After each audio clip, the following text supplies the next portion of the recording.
There's an invisible trap you woke up inside today without even realizing it. It has no bars, no locks.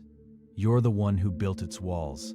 In silence, over the course of your entire life. And maybe, at this very moment, you're living right inside of it, without even knowing why.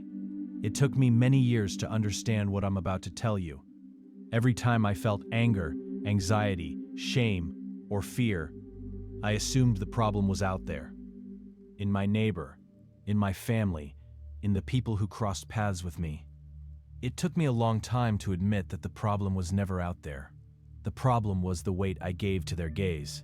And maybe the question you need to ask yourself right now is the hardest one of all. How much of your life is actually yours? And how much is just the version of you that other people were willing to tolerate? Almost 200 years ago, Arthur Schopenhauer wrote a sentence that feels like it was written for me and for you. He said that half of our suffering comes from caring too much about other people's opinions. Stop and think about how heavy that is. If you cut that worry off at the root, half of your anxiety would simply vanish. So would a good chunk of your sleepless nights, and so would much of your life that you've wasted trying to please people who deep down are far too busy with themselves to actually notice you. Before we go any further, I want you to hold on to a promise.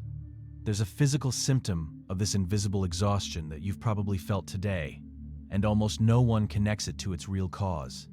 I'll tell you what it is later on, because once you recognize it, some things might finally start to make sense. Think for a moment about how your day begins. Before you've even gotten out of bed, your hand is already reaching for the phone. The light from the screen hits a face still puffy with sleep, and the first thoughts of your day aren't even your own. They belong to someone posting about a trip, someone announcing a sale, someone commenting on the news. You haven't brushed your teeth yet, and you're already being judged and compared by standards you didn't even choose. This is exactly the kind of invisible prison Schopenhauer would have described with horror, because it's far more subtle than any physical cage. It lives inside the habit itself. But why does this happen? Why are we so deeply held hostage by other people's gaze? Schopenhauer's answer is uncomfortable, because it touches on something most people don't want to admit. He claimed that this fixation on the eyes of others is born from a structural weakness in our nature. We don't trust our own judgment. We don't have the courage to validate ourselves. So we outsource that job to the outside world. We ask the neighbor to confirm we're on the right track. We wait for the family to approve every choice we make. We search for the image of who we should be in the mirror of other people, instead of being able to see it on our own. And this outsourcing starts early, very early. When you were still a child and did something your family found strange, you quickly learned that there was a right way to be. There were facial expressions that earned smiles, and others that earned heavy silences. A child learns to read this even before learning to speak properly, and they start molding their behavior, their voice, their wishes, based on the reaction they get. They grow up, head off to school, and the game intensifies. Now it's not just the parents anymore, it's also the other students, the popular kids, the ones with the right sneakers. The adult you are today still carries the echo of all those tiny adjustments. You didn't choose to be who you are. You were chiseled, cut, and adjusted until you fit the shape that the environment expected of you. I know this is hard to hear, but most of your strongest opinions, the ones you defend tooth and nail, may not have come from honest reflection. They may have been absorbed over the years, in dinner conversations, in comments from people close to you, in newspaper headlines. And without realizing it, you swallowed each of these impressions and stacked them up inside, until they formed what you now call your worldview. Schopenhauer observed this with a certain melancholy. To him, most human beings don't think. They repeat. They don't choose. They copy. And they only discover they were imitating when, by accident, they stumble upon a thought of their own and find the sound of their own voice strange. And the worst part is that this process never ends. You leave school and step into adult life, where you have to please authority figures. You leave the street and enter a relationship, where you have to please your partner. You go home and have to please your family. You open the app and have to please followers you may have never even met in person. Modern adult life is a never-ending succession of audiences for whom you're constantly performing. And when you finally sit down alone, with no one watching, you realize you don't really know what to do with that moment. Because you've grown so used to existing in the eyes of others that you've forgotten how to exist for yourself. Schopenhauer called this vanity, but with a much deeper meaning than how we use the word today. For him, vanity wasn't just thinking you're attractive or showing off. Vanity was that chronic attachment to other people's mirrors in order to feel that you exist. And he considered it one of the greatest sources of human unhappiness, because anyone who depends on the mirror of others lives on an emotional roller coaster. A compliment lifts you to the sky. A criticism throws you into a bottomless fall. Your inner peace ends up in the hands of anyone who shows up with an opinion. And those people, more often than not, have no idea of the weight they're carrying when they talk about you. I completely understand when you catch yourself digging through someone's thoughts after a conversation, trying to guess what that pause meant, replaying in your head the sentence that might have come out wrong. It's exhausting. It's an invisible mental effort that eats up hours, days, years. And the biggest silent loss is realizing, somewhere down the road, that the very person whose approval you were so desperate for doesn't even really remember what was said. You suffered over something that only existed inside your own head. And it's not just in personal relationships. Look at the big choices in your life, the path you chose to follow, maybe because it seemed respectable in your family's eyes. The life you're living today may be shaped by status, by what would look good in a presentation, the car you drive, the clothes you wear on important occasions. Each of these seemingly practical decisions can hide a deep layer of seeking recognition. And when you add up the financial and emotional cost of all of them, the size of the loss becomes clear. The cost of a life lived in the third person. Schopenhauer developed a distinction that, if it were taught early on, would change the lives of most people. In Aphorisms on the Wisdom of Life, he divided human existence into three large dimensions. The first is what a person is, meaning their character, their mind, their way of feeling the world. The second is what a person has, meaning their possessions and material goods. The third is what a person represents, meaning the image they project onto others and their social status. And he made an observation that should be taught in schools. The vast majority of people invest their entire lives in the second and third dimensions and completely neglect the first, which is the only one that truly belongs to them forever. Think about it. The money could disappear tomorrow. An unexpected crisis, a market decision made on another continent, and what you saved up over decades could evaporate in months. Reputation is even more fragile. All it takes is one misinterpreted rumor, and everything you built in the eyes of others can come crashing down. But character, the depth within, the way you think and observe the world, no one can take that from you. That's yours, and yours forever. And yet, that's exactly what most people neglect the most. There's a scene that plays out in doctors' offices all over the world. A person in their 50s or 60s, who spent decades building wealth and reputation, receives an unexpected diagnosis. In a matter of seconds, the entire inner map gets rearranged. Important commitments stop being important. Bank accounts lose their shine. And what's left, in that moment of total truth, is the quality of the person inside the body. Is that the encounter you've been preparing for? Or did you only invest in things that, in that moment, immediately lose all their value? Schopenhauer wrote for moments like this, to prepare the reader for the hour when everything that seems solid reveals itself to be fragile. Maybe you're recognizing yourself right now, and that's okay. The credit card bill arrives in your inbox and your stomach tightens. The neighbor's car is newer. Some acquaintance on social media just posted a trip to Europe. Your cousin bought a bigger apartment, and you find yourself running, chasing things you might not even truly want, just to keep from falling behind in a race that no one officially started, but everyone is competing in. There's a metaphor that captures this condition perfectly. Human society is one big theater. Every person walks on stage in costume, memorizes their lines, and rehearses expressions in front of the mirror before leaving the house. And the problem isn't the performance itself, because living in society demands a certain amount of diplomacy. The problem is when the actor forgets that they're acting. When the mask sticks to the face and they can no longer tell where the character ends and the real person begins. Schopenhauer warned about this forgetting as one of the most quiet and most common losses of human existence. A person spends their entire life playing a role, and as the end approaches, they realize with horror that they never lived as themselves. They lived as the child their parents wanted, as the version of themselves the environment demanded, as the partner the relationship required. But the person behind all those masks never had a single moment on stage. They were never seen, not even by themselves. And here I'll come back to the promise I made at the beginning. There's a specific kind of exhaustion that only this constant performing produces. It's not physical tiredness, the kind that gets fixed with sleep and rest. It's a more subtle exhaustion, one that lives behind the eyes, that weighs on the shoulders even after a full night's sleep.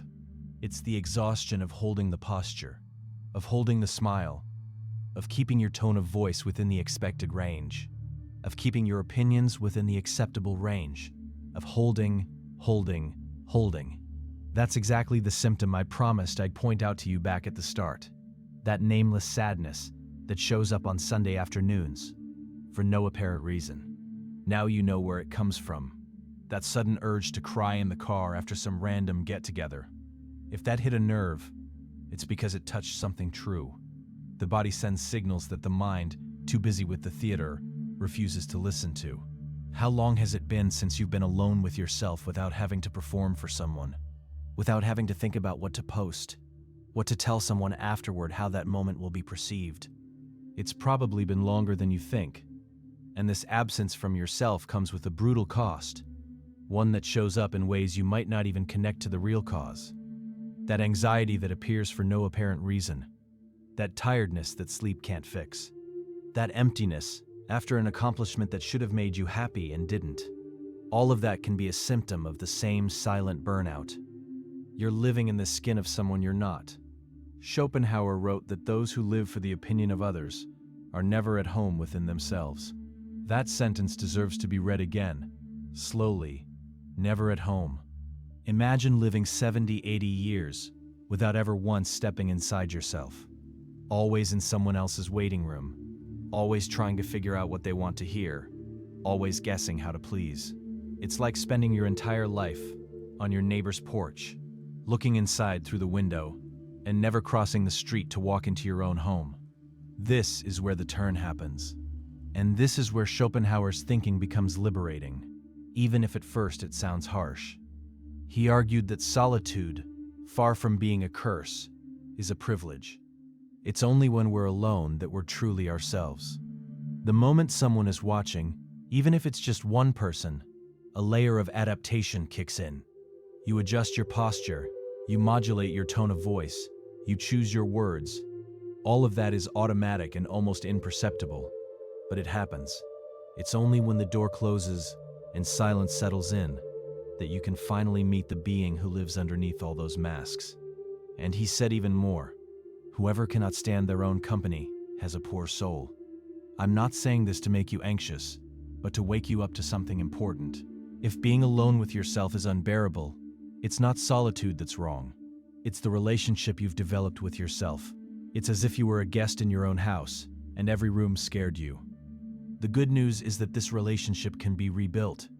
The bad news is that the path to rebuilding it goes through a place no one wants to walk through.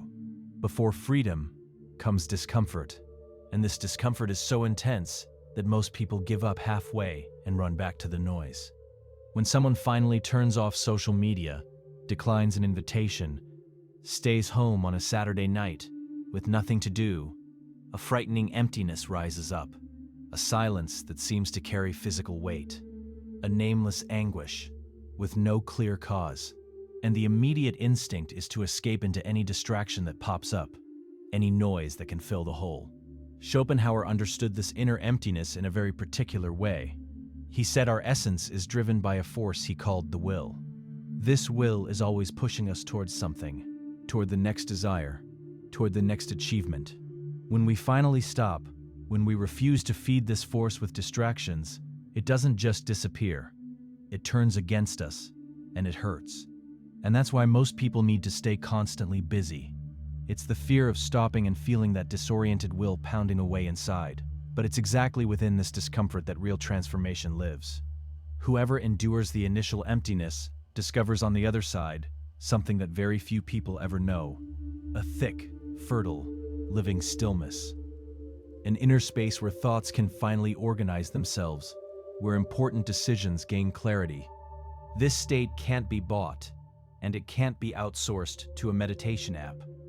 It's only born from the courageous act of facing your own company. It might be uncomfortable to admit, but maybe it's because of this constant escape that so many people, even when surrounded by others, feel deeply alone. Painful loneliness isn't being without anyone, it's being without yourself. It's carrying around inside your chest a stranger you've never stopped to get to know. For Schopenhauer, the human being only discovers that they exist when, finally, they're alone with their own thoughts without running away from them. And that discovery, painful as it is at first, is the beginning of everything that matters. And once that space starts to take shape, something even more interesting happens. You realize you need the world a lot less than you thought. Schopenhauer said that whoever has a rich inner life needs very little from the outside world to be happy. The empty man, on the other hand, depends on parties, crowds, compliments, and constant validation, because his happiness is always outside of him, and outside is never safe. Today the well is full, tomorrow it could run dry. Whoever depends on outside sources lives anxious, because deep down he knows his peace doesn't belong to him. A cultivated mind, reading, slow thinking, the contemplation of an unhurried morning, all of that builds an inner fortress that no circumstance can knock down. A person can go through an unexpected crisis and still keep their composure. They can go through heartbreak without falling apart. They can age and watch their body change without feeling diminished, because their identity was never propped up only by the body. This fortress is built brick by brick, in silence, far from the spotlight, and it's the only kind of wealth no one can take away from you. But the path to this fortress runs into three powerful enemies, and they almost always work together. The first one is guilt. You were taught from the time you were a child that putting yourself first is selfish, that good people sacrifice themselves for others, that saying no is rude. So every time you try to put your own needs first, this inner voice shows up to accuse you, to belittle you, to make you feel like you're committing some emotional crime. Schopenhauer would see this as a heavy cultural inheritance, swallowed in small doses over the course of years. The second enemy is fear. The fear of other people's judgment is maybe the most underestimated of all human fears. We dread disapproval as much as we dread losing what we value most, and in some cases even more. This fear makes us accept paths we hate, hold on to relationships that suffocate us, swallow opinions that could change entire conversations. It works behind the scenes, without announcing itself, and it runs important decisions without us even noticing. The third one is habit, maybe the most treacherous of the three. You've simply grown used to living turned outward. It's automatic now, it doesn't even take effort. Wake up and check on what other people are doing. Eat while thinking about what to post. Even the act of speaking stops being free, because every sentence comes pre-rehearsed to sound good. This pattern repeats itself so many times that it becomes the natural way of existing, and any attempt to break it feels strange, almost as if you were betraying some invisible law. Defeating these three enemies is the first great act of sovereignty over your own existence, and it doesn't happen all at once. It happens in small choices, repeated day after day, until the new pattern replaces the old one. Before we move on, I want you to picture a scene: an empty chair, an open window, and no one around. What shows up when the noise disappears? Hold on to that image, because we're going to come back to it once the whole picture comes together. One of the most powerful tools for this inner reconstruction is silence. Schopenhauer was a radical defender of the secluded life. He believed deep thought isn't born in the middle of a crowd. It's born in seclusion, in the discipline of voluntarily pulling away from the excess of stimulation. In a world like ours, choosing silence is almost an act of rebellion. The person who turns off their phone for a few hours gets looked at strangely, Anyone who'd rather stay home than go out with the group is labeled antisocial. But it's exactly that quiet rebellion that rebuilds the soul. Small daily withdrawals from the world. A walk without earbuds. A meal with the TV off. These small spaces, seemingly insignificant, are where a person starts to reconnect with themselves. It's okay to feel resistance reading this. The mind, addicted to constant stimulation, is going to protest the moment you try. It's going to invent fake urgencies. It's going to remind you of messages that need to be answered, news that needs to be checked. All of that will feel important in the moment, but it's just the withdrawal symptoms of the old habit. Like any excessive attachment, it screams the loudest in the first few days. If you push through and keep going, in just a few weeks, silence stops being your enemy and starts to be your companion. You start seeking it out on your own. And finally, you understand why so many thinkers throughout history chose the secluded life, not as an escape, but as a meeting. At the same time you're learning to be with yourself, an uncomfortable need shows up. The need to take a hard look at who you're with. Not all the bonds you carry deserve to be kept. Schopenhauer was harsh on this point. He compared spending time with mediocre people to a continuous wearing down of the soul. He wasn't talking about intellectual poverty or social class. He was talking about people who reduce the world to gossip, who reject any deep subject, who mock anyone who tries to grow, who suffocate other people's dreams just so they don't have to feel uncomfortable about their own limitations. In another of his works, Schopenhauer presented a famous parable, the one about the porcupines on a cold night. They move closer to keep warm, but they hurt each other with their quills. They pull back to avoid the pain, and then they get cold again. So they keep oscillating, looking for the ideal distance where they can have a little warmth without hurting one another.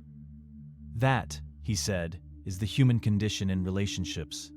And wisdom lies in finding the right distance for each person.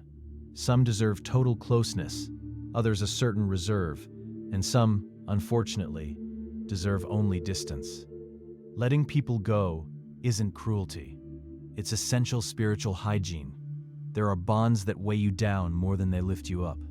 Friendships that are kept alive only out of habit. Family members who poison every gathering. Holding on to those connections in the name of false loyalty is betraying yourself. And anyone who betrays themselves every day in the name of not upsetting anyone else slowly loses the ability to recognize themselves in the mirror. It's totally valid to feel like this is hard. The guilt of pulling away from people who are heading in the opposite direction from you is real. But it's a pain of transition, not a pain of being wrong. When you finally create some distance from those who are dragging you down, you feel a relief you couldn't put a name to before. It's like a weight you didn't even know you were carrying gets lifted off your back. And finally, your breathing opens back up. You don't have to break things off, fight, or make a scene. The most elegant separation is the one that happens in silence, in the schedule that quietly fills up for certain people, in the invitation that gets politely declined. Little by little, without drama, the relationship finds its natural level.